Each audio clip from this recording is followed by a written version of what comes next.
You can now find all of C-SPAN's nonfiction-focused podcasts in one place, the C-SPAN Bookshelf feed.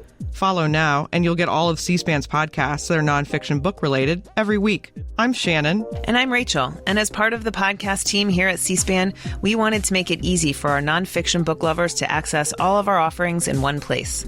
Hear from authors like Kadada Williams on her book, I Saw Death Coming, Joan Biskupic and her latest, 9 Black Robes, or Neil King, who shared his walking journey from D.C. to New York City in his book, American Ramble. Featured programs will include Book Notes Plus, Q&A, Afterwards, and About Books. You can follow the C-SPAN Bookshelf feed wherever you get your podcasts.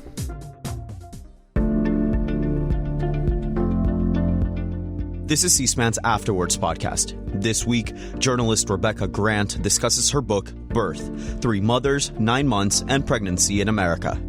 She reports on maternal health care in the U.S. and discusses how social and political dynamics impact pregnancy and motherhood.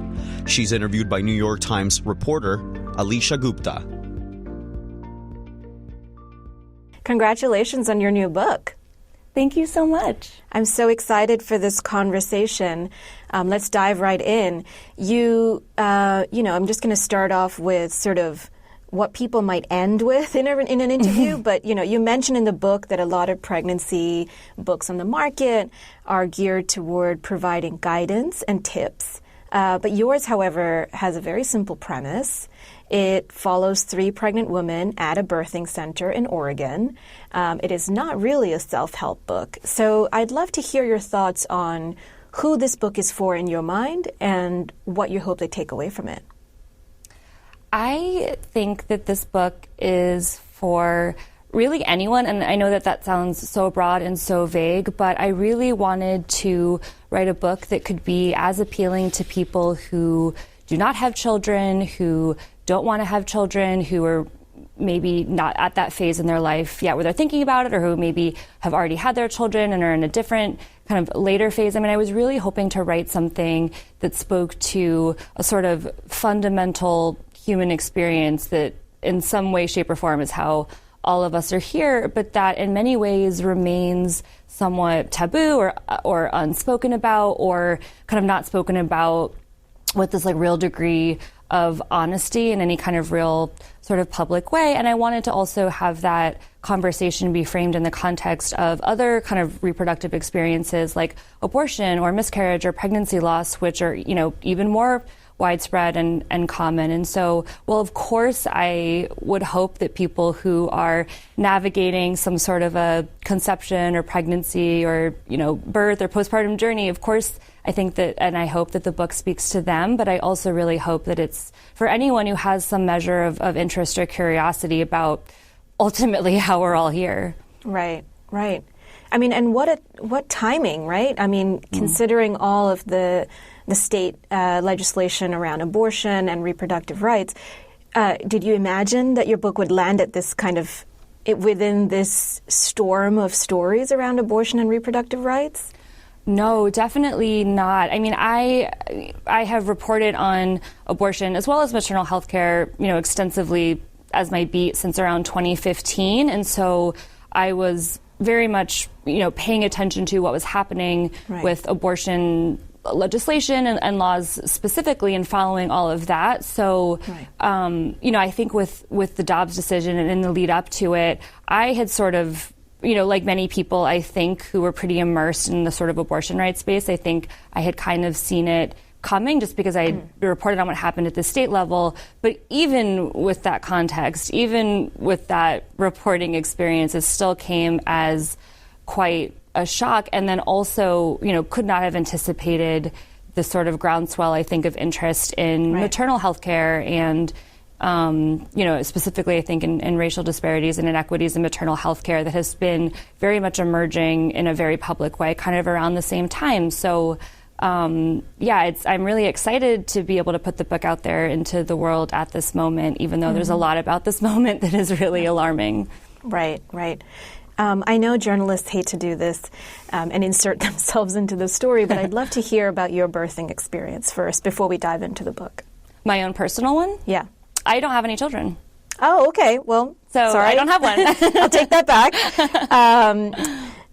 one of the things you highlight in the book, and I mean, I guess this is why I was asking, is that, is how inefficient and ineffective the American healthcare system is when it comes to childbirth, especially when compared to other industrialized nations. Talk to me about some of the ways in which the system fails. Yeah, I think that, it's such a big kind of complicated question, and there's a couple different ways to answer it, that of course everything is sort of connected. And so certainly one of them is cost. I mean, I think it's about $111 billion that's spent on maternal health care in the U.S. every year, and all of our procedures, how much a vaginal birth costs and sort of total costs, and how much a cesarean costs are much more expensive in the U.S. than they are in some other sort of peer countries. And so we're just spending a lot of money, and then we're spending it for outcomes that are also poorer than a lot of those other countries that are spending less. So, the U.S. has some of the kind of worst rates of maternal mortality and adverse outcomes among peer countries, and our rates seem to be getting worse, and we have pretty high rates of interventions, medical interventions like cesarean sections and inductions and those sorts of things, which then contribute to the costs. And then, of course, it's also related to our insurance environment and people who are uninsured or underinsured, or the costs that people incur to navigate the healthcare system. And so, all of those things are related, but they're also sort of like so many different ways to approach that question, which, is something I tried to do in the book, was to bring in a lot of, let's consider this avenue of our maternal healthcare system, and let's kind of consider this one, and let's look back into history and see where the roots of this sort of system is. Right. Mm-hmm. Yeah. I mean, you mentioned those issues, and they're all compounded for women of color, particularly Black women, right? I mean, talk to me about the racial disparities, not just talk to me about the disparities racially, which, we know the U.S. is not that great compared to industrialized nations, but it's even worse for people of color. Yes, absolutely. And the reason that our maternal mortality rates are sort of as high as they are because of those racial disparities. And so if you're sort of, separating out pretty much, white women, then the rates are going to look even worse. And there are a lot of reasons for that. One of them is medical racism. It's the type of treatment and care that people of color and sort of, as I mostly focus on in the book, Black women experience when they engage with the healthcare system, whether they're taken seriously, whether they are given the treatment and the sort of attention that they deserve. And so there's this sort of little phrase that one of the doctors who I had encountered in my research talked about, which was too much too soon or too little too late, meaning that patients are either getting certain procedures or sort of more things than they need, or more surgical interventions, which can create additional complications, or they're being ignored and they're not having their needs addressed. And so you have that context of kind of the healthcare that people are receiving, and then you're also combining that with just what's known as weathering, which is sort of the result of the chronic stress of existing in America as a person of color, or as, in this case, a Black person, and the ways that really can have an effect on the body, and the ways that can then manifest in terms of pregnancy and childbirth. And so, it's a real serious problem. Right. I mean, I actually just did a piece on weathering, and I did a lot of research on it. And, what's interesting to me is that it cuts across social economic class, too. Mm-hmm. Right. Mm-hmm. Yeah. Throughout your book, you also trace the origins of obstetrics and gynecology, which, again, is fraught with a racist history. Talk us through the origins. Right. So in the U.S., kind of in the beginning, the early days, midwives were the norm. They were the primary caretakers of people who were pregnant and giving birth. And so midwives tended to be elder women in the community. They tended to, already have had their own children, so they had been through the process, and they were respected and trusted, and they would care for people in their homes. And, that would be true. It was different in different types of communities, but that sort of role of the midwife, which kind of loosely comes from like the phrasing of with women. And it was a pretty, important and sacred role across communities. And it was knowledge was passed down through generations, and it was very much a kind of learn by doing sort of model. And then as medicine in the U.S. became more formalized, and as there was sort of like a quote unquote medical establishment began to emerge in a cohesive way, male physicians started to look at childbirth as something that they were interested in getting involved in. Before it had really been this sort of more insulated kind of woman to woman thing. Right. And once they realized that people are having babies all the time, this is a pretty good business opportunity, but then also I think saw some opportunities to apply some of the knowledge that they had learned through medical schooling or training that they had received, to apply that to childbirth. Once the male physicians got involved, that really set the kind of change in motion. And so then you had male physicians who were entering people's delivery rooms at home. So really it was their bedrooms. And so a midwife might also be present, and it was still a home-based practice. But then, especially for middle and upper-class families, you had that male doctor there who was sort of the man of science. And then over time, as they gained more power, there was really a concerted campaign to stamp out midwives who were, sort of seen as like these lowly women. And there was, of course, a lot of racism and misogyny and xenophobia that was wrapped up in this really concerted effort to stamp out midwifery and create sort of, a birth system that was really in the hands of male physicians. Right. And you mentioned in the book the increasingly clinical approach to childbirth took on a moral and political shape too, right? I mean, it was associated with feminism and progress. Can you explain that?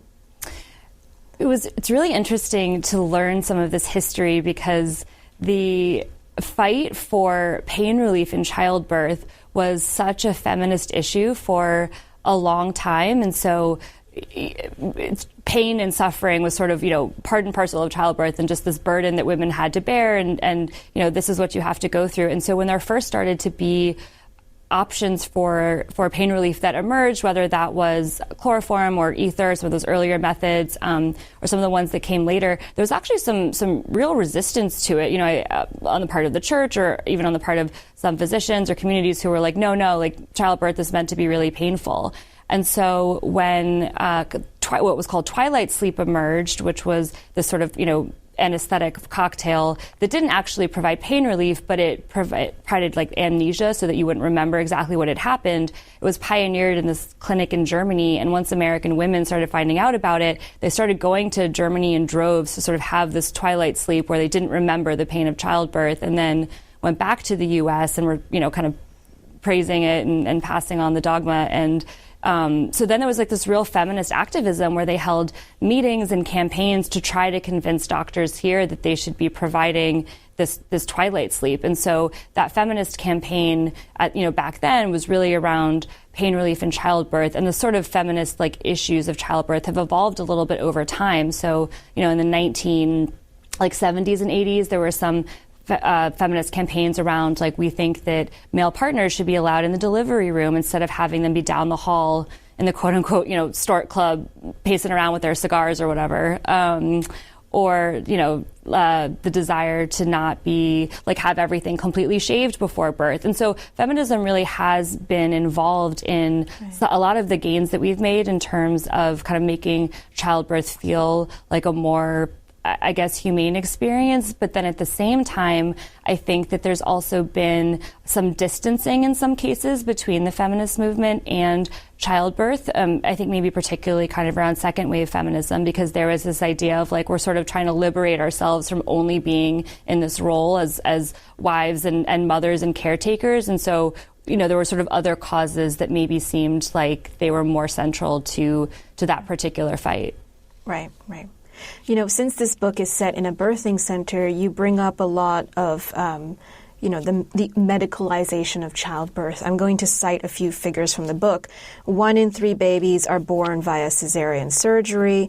52% of women said they received Pitocin at some point during labor, which speeds up labor. 75% got an epidural. And I was quite blown away to learn that at one point doctors were encouraging that every woman should get a surgical cut at the vaginal opening to theoretically make it easier for the baby to pass, though that has been shown to be problematic. So giving birth in a birthing center, which you describe as almost the exact opposite experience of all of that. Could you walk readers through who might be unfamiliar with what actually a birth at a birthing center looks like?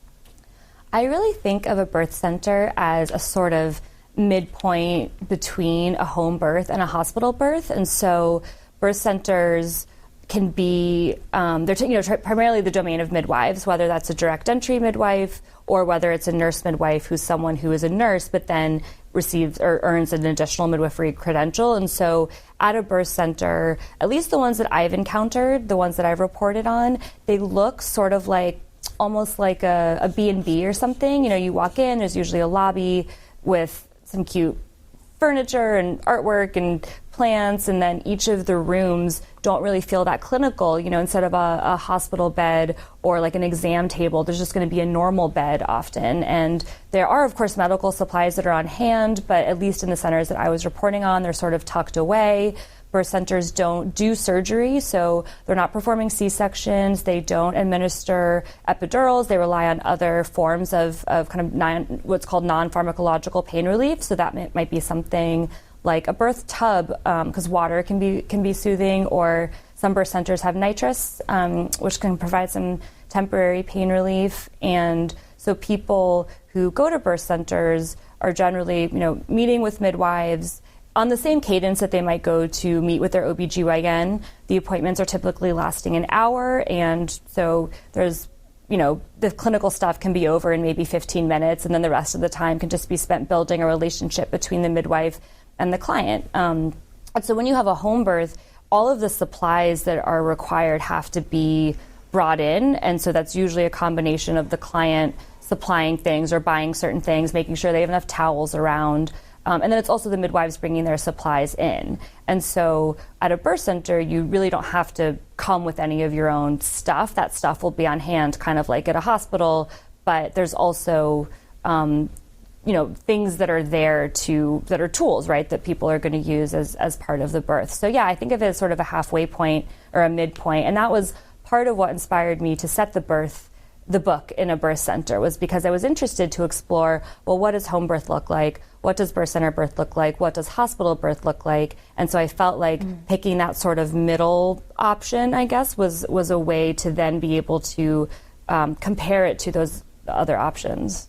Right. Do we know the success rates and safety records of birthing centers? Yeah, so there's a major big study that found that the rates are comparable to what you might expect to find in a hospital in terms of mortality, but the rates of interventions are much, much lower, and the costs are much, much lower.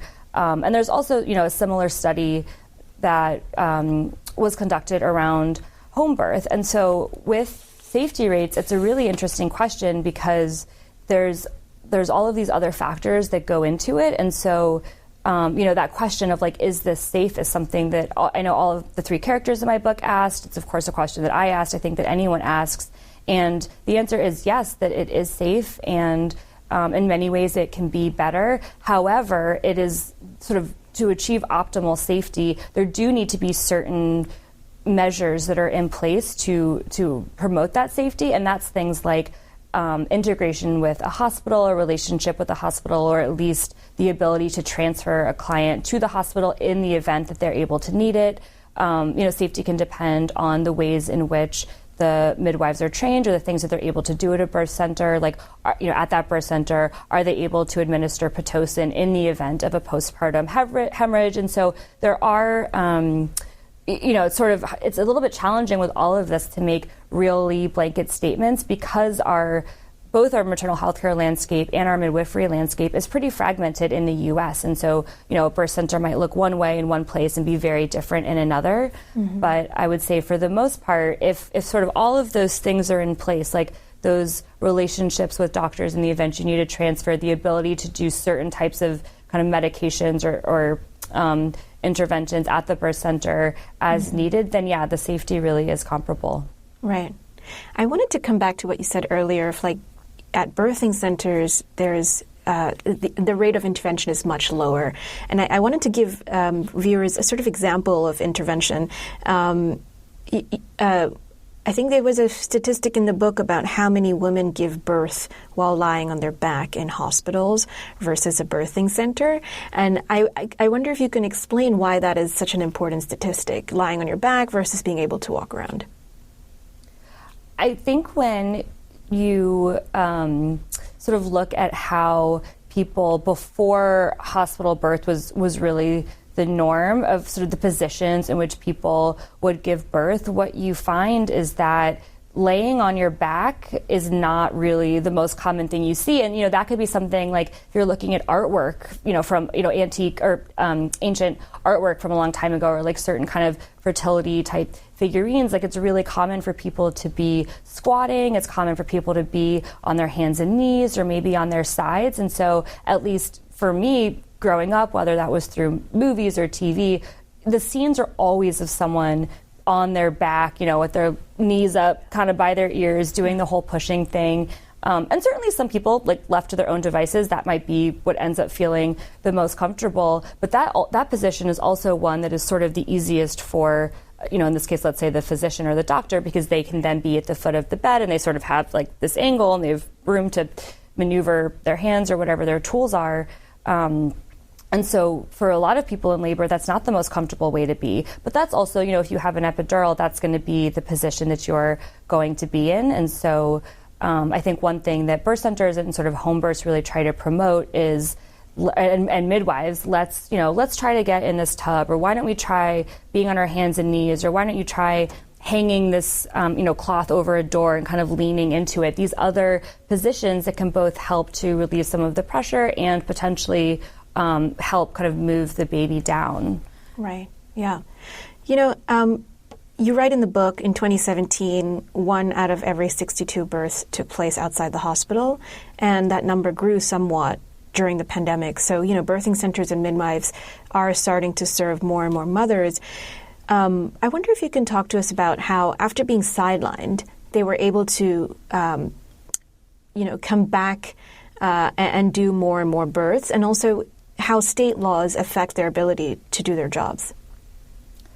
Right. Kind of picking up almost from where I left off earlier when I was talking about some of that history, there was a concerted campaign in the U.S. to really stamp out midwives and midwifery, except for a period of time in places where they were the only real providers of healthcare. And so in that case, I'm really particularly thinking of the South, where the majority of the midwives who were referred to as grand midwives, they were taking care of their communities. They had incredible rates of safety and of health. And so, I read a whole slew of midwifery memoirs for the book and referenced some of them.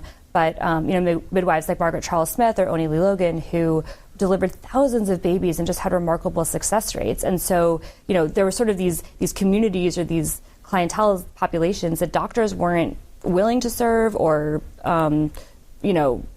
they were sort of happy to let the midwives continue to be the caretakers for those communities. And then for the most part, around the 70s, partly as a result of Medicare and Medicaid, and so that there were more people, poorer people were able to have access to insurance and have greater access to the healthcare system, which was also an effect of the Civil Rights Act with integration. That kind of created the opportunity for states to actually get rid of the practice of midwifery altogether. So they would stop issuing midwifery licenses, which meant that if you were practicing as a midwife without a license, you were kind of like a rogue practitioner. And so there was a really concerted effort, as I said, to stamp out midwifery.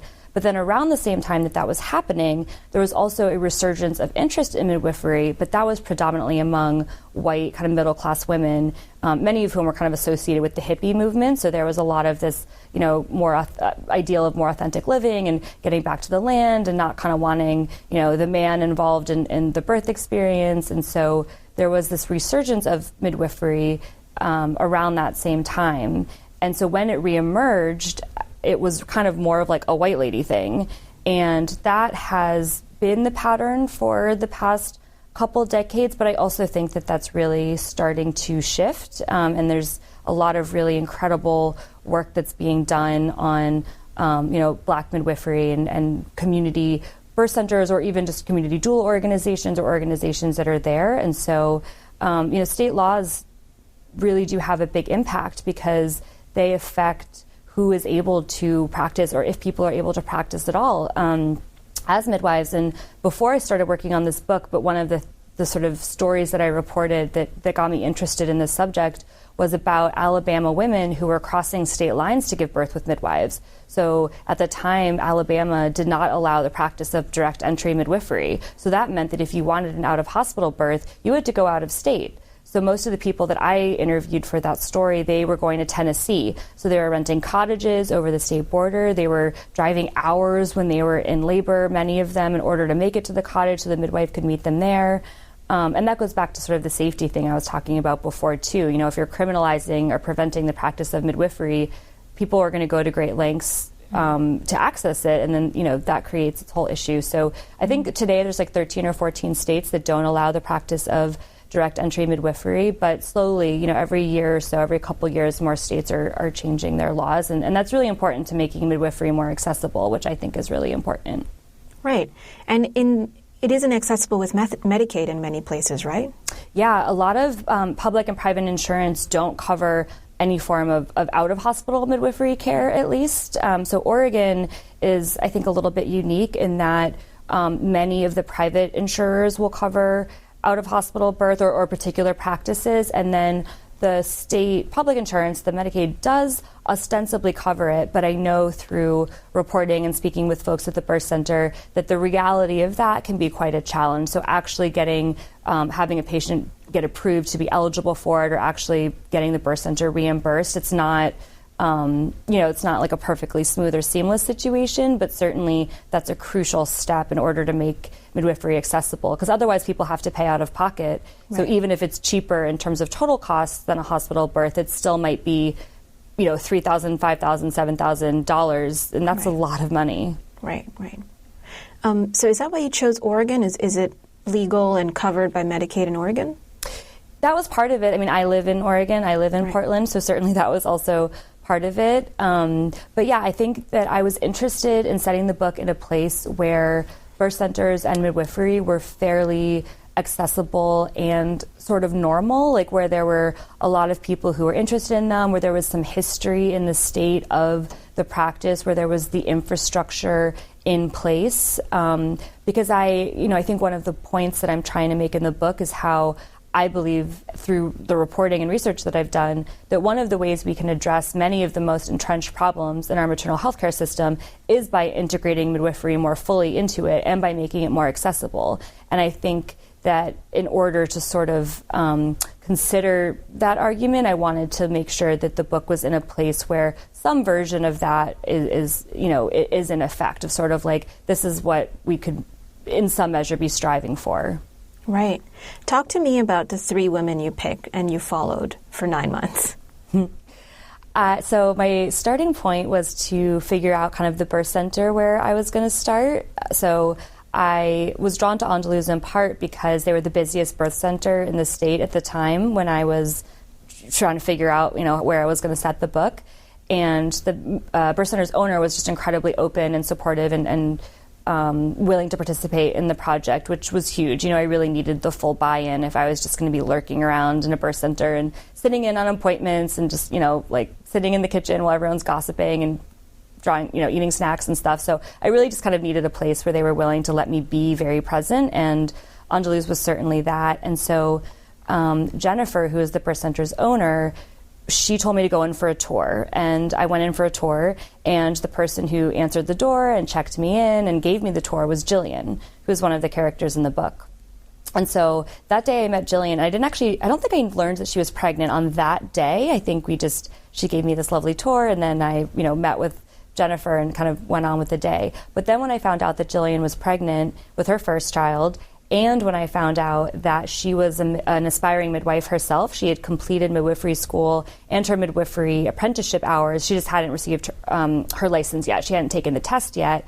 And I thought that would be a really great opportunity to consider the history of midwifery and what it takes to become a midwife, sort of through her story of learning this and pursuing this as a practice as well. And she also, because she's a midwife and passionate about it, was really excited and kind of invested in the project, which was something that I felt like was important, since there was the reporting to take a long time, and I was asking so many really intimate questions. I needed people who were excited. And I also thought it was, because Jillian was the office manager, she just had a really great perspective on the kind of the life and the daily operations of the birth center itself. So that was how I found Jillian. And then to find the other characters, I was really doing a combination of sitting in on appointments. So I would shadow midwives throughout their day as they met with clients and did prenatals and that sort of thing. And so I would encounter patients that way or clients that way. And then also I asked Andaluz to sort of pull together a list of maybe like a dozen or so people who they thought might be interested in participating in the book. And I contacted all of them and did interviews with all of them. And that was how I met Tanika.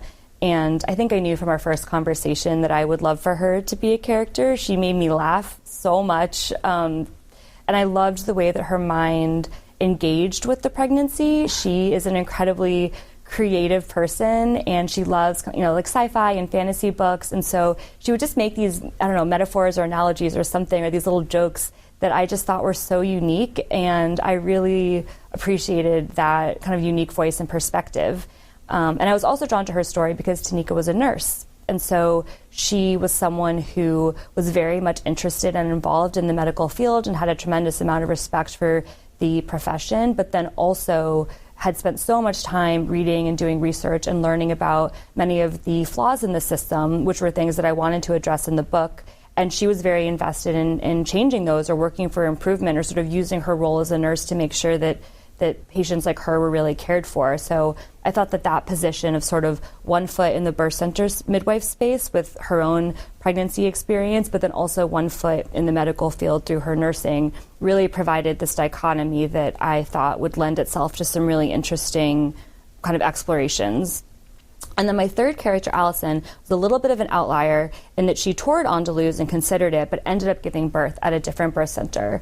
So I actually met Allison because I posted, I think it was a What to Expect forum, like one of those pregnancy forums, in the Portland one early on, maybe even before I had met with Andaluz. I just made a post and said, I'm a journalist and I'm working on this book, and if anyone's interested, feel free to email me. And she was one of the people who reached out. And I was immediately drawn to her, I think for two reasons. One was that she had an abortion experience and a miscarriage experience prior to that current pregnancy, and I knew that would be an opportunity to present abortion and miscarriage and pregnancy loss and pregnancy and birth and all that as all part of the same spectrum, which, as I mentioned at the beginning, was really important to me. And then also, Allison was not someone who ever thought of herself as a birth center or midwife person. She really had always assumed she would go to a hospital. Everyone and her family and her friends were all, had gone to hospitals to give birth. And so it was a traumatic kind of miscarriage experience that really changed her thinking and led her down this different alternative path. And so because it really took almost a shifting of her worldview for her to consider midwifery and out-of-hospital birth, she approached the process of figuring out where to go with such rigor, and she was so curious, and she was asking a lot of questions, and she really was tremendously thoughtful about every single decision that she made, which I thought would make for such a compelling kind of character to follow, because we could talk through each of those decisions and those kind of milestones together. Right. And it's interesting that for all three of them, this was their first child. Mm-hmm. What was the thinking behind that? I wanted to present pregnancy and birth as something that is like the sort of starting point is this idea in some ways that this is something that's completely routine and mundane, right? It's like millions of babies are born in the U.S. every year. You get to a certain phase in your life, and it just seems like everyone you know probably is having babies or going through this process. And yet at the same time, it's actually like this really kind of incredible, weird, alarming, stressful, bizarre experience to go through too. There's so much that people don't know. Everyone reacts differently. Your whole body is changing. Like there's more blood going through your body than you were used to, or like your boobs are bigger, or you're really nauseous. I mean, whatever it is, right? I mean, it's just like this very strange experience where your body is sort of like changing out from under you. And for some people it feels, I think, great the whole time, but I think for a lot of people it really doesn't. And so I think I wanted people who hadn't, been pregnant and then given birth before, because they were embarking on this process of discovering, like, what am I like as a pregnant person? What does my body involve? And like, oh, I didn't know about this test or scan. What is this? Because I do think for a lot of people, once you've done it once, even if subsequent pregnancies are really different, you still kind of know what to expect, like you've gone through it. And so I really wanted people who were doing it for the first time, because I just felt like there would be this sort of measure of discovery and intensity that I wanted the reader to be able to participate in as well. Right, exactly. I think being a journalist myself, I was really fascinated by the way you structured the book. Each chapter dedicated to a slice of each woman's life, and then you braided them together. Did you always envision the book shaping itself that way, or did it happen organically? And also, how many hours of recording do you have? I actually don't even know. I don't think I have a tally. So many hours, and also so many reporting notebooks, and so yeah, a lot of material to work through. Right. I think the answer to the kind of braiding question is yes and no. I always knew that I wanted to have both closely reported narrative and a lot of research and context and, statistics and numbers. I knew that I wanted the book to have both of those things. But I think figuring out exactly how they were going to knit together was very much something that I grappled with while writing, and then that my editor and I were working very closely on during the editing process. And so, when I turned in my first draft, and maybe this is like very sort of, journalist in the weeds, in the first draft, I didn't have them quite as tightly braided, because I was thinking maybe it would make sense to stay with each character the whole time throughout within each section, so that you can kind of really invest the time in that character. But then as we were editing, it really became clear that doing that sort of more, like really more aggressively braiding them together would sort of enable you to cover a lot of issues and keep the momentum and kind of the pacing going. And I was, in my character selection, as I probably touched on before, there were certain topics and themes that I knew were really important that I wanted to explore. So I was certainly thinking about who I was going to choose as characters with an eye to being able to then have it be a somewhat seamless segue into those contextual issues. It was really something that took a lot of time to make sure that we were doing it in a way that was effective and not, disruptive or confusing. So right. And I mean, that commitment of time and I guess emotional investment at some point too, right? Like for following 3 women for 9 months, what was that like for you? And seeing birth so up close for all 3 of them? It really felt like such an honor and a privilege. I mean, I'm used to reporting on really intimate, sensitive things, having reported on abortion and reproductive rights for 8 years or however long. Like I'm used to being in this reporter position where I'm asking people who I don't know very well to tell me about like whatever is going on in a very intimate, things that they maybe haven't told people that they're very close to.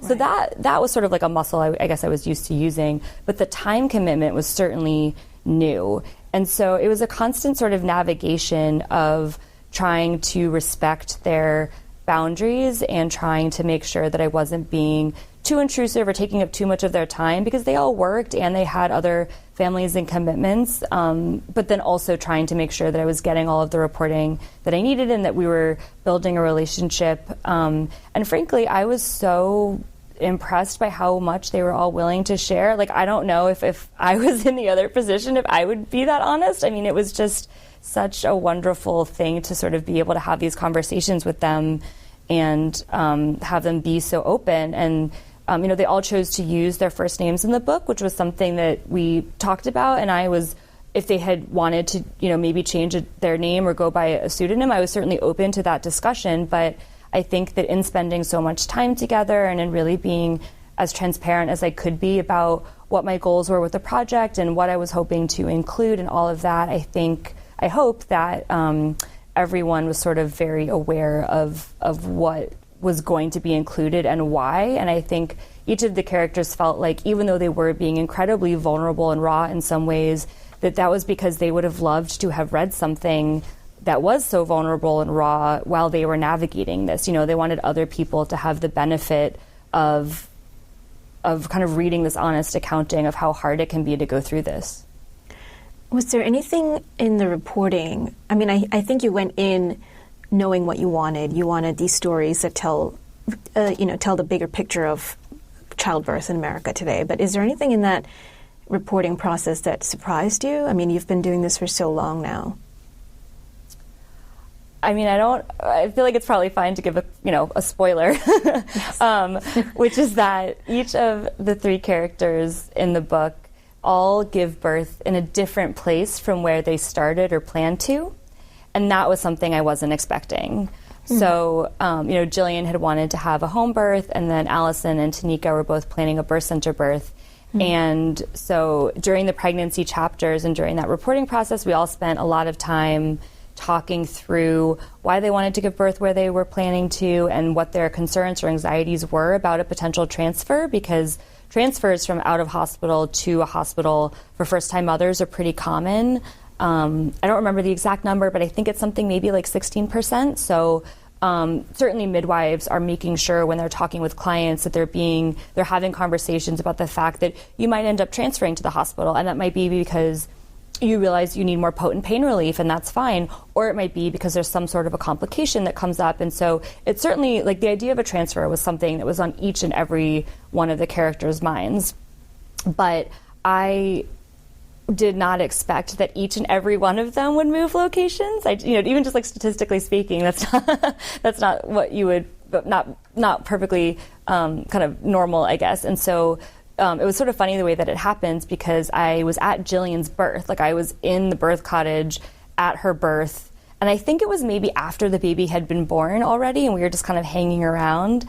And I get a text from Tanika, who was telling me that she, just kind of was emerging from her transfer to the hospital and what had happened there. Because I had texted her a couple days before to check in and didn't hear back. So I thought, I wonder if, this is because she's in labor. And so it was so surreal to be basically in the room where Jillian had just given birth, and then find out that Tanika gave birth on the same day, but it also moved locations. Right. I think that's really what surprised me the most, was just, I had known about the unpredictability of birth, and that's something I engaged with a lot as a theme in the book, but then to really just sort of be in it like that was pretty cool, actually. Yeah, and I think, the midwives are, of course, the star of this book in some ways. I want to talk about their working conditions, in terms of wages, in terms of being able to take breaks. I think we're in a period where frontline workers are so burned out. So how does that compare to the life of a midwife? So Angelou's had an interesting system in place, and I don't actually have a sense of sort of how many other birth centers might operate on this sort of schedule or model.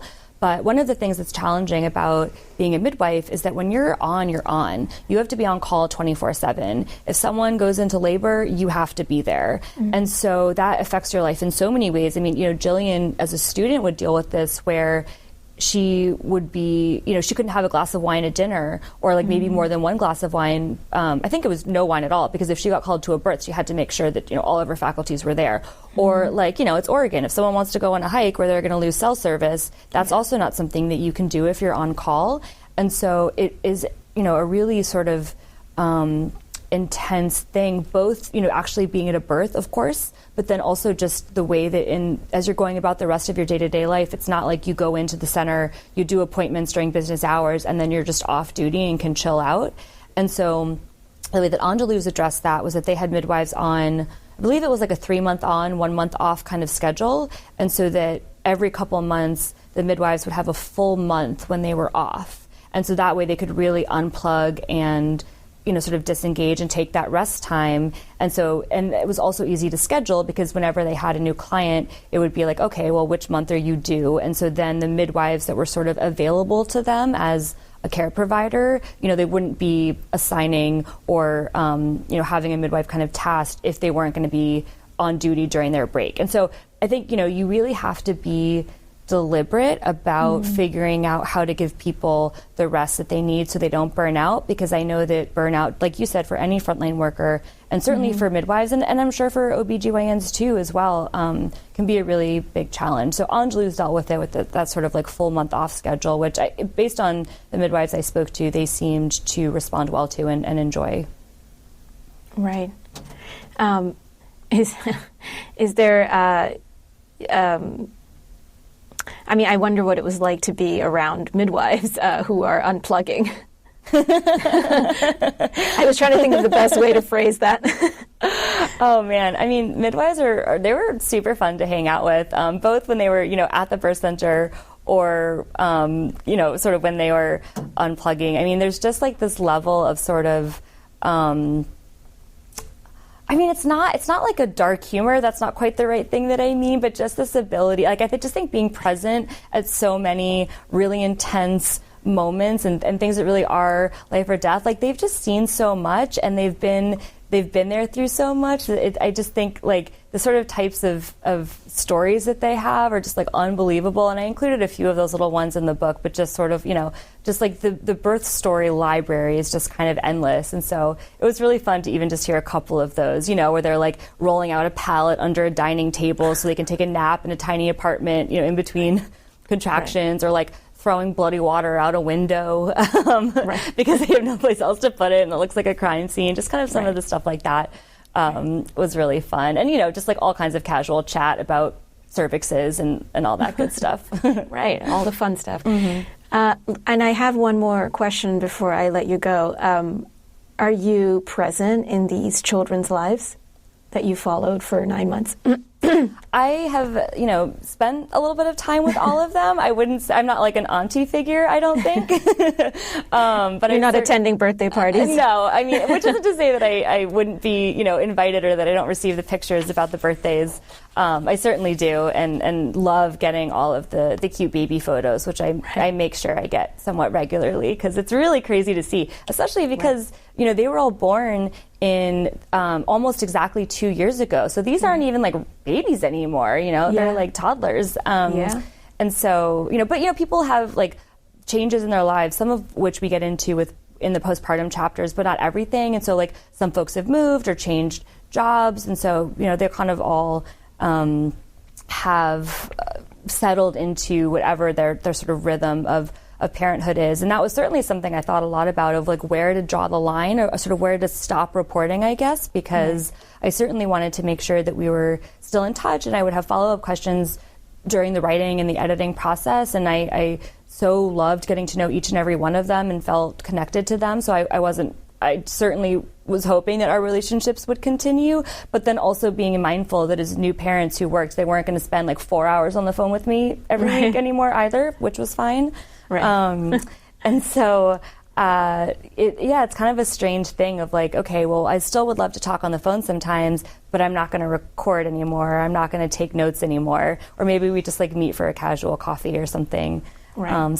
Kind of shifting into a slightly different mode was felt a little weird, not in a bad way, just something to adjust to. Yeah.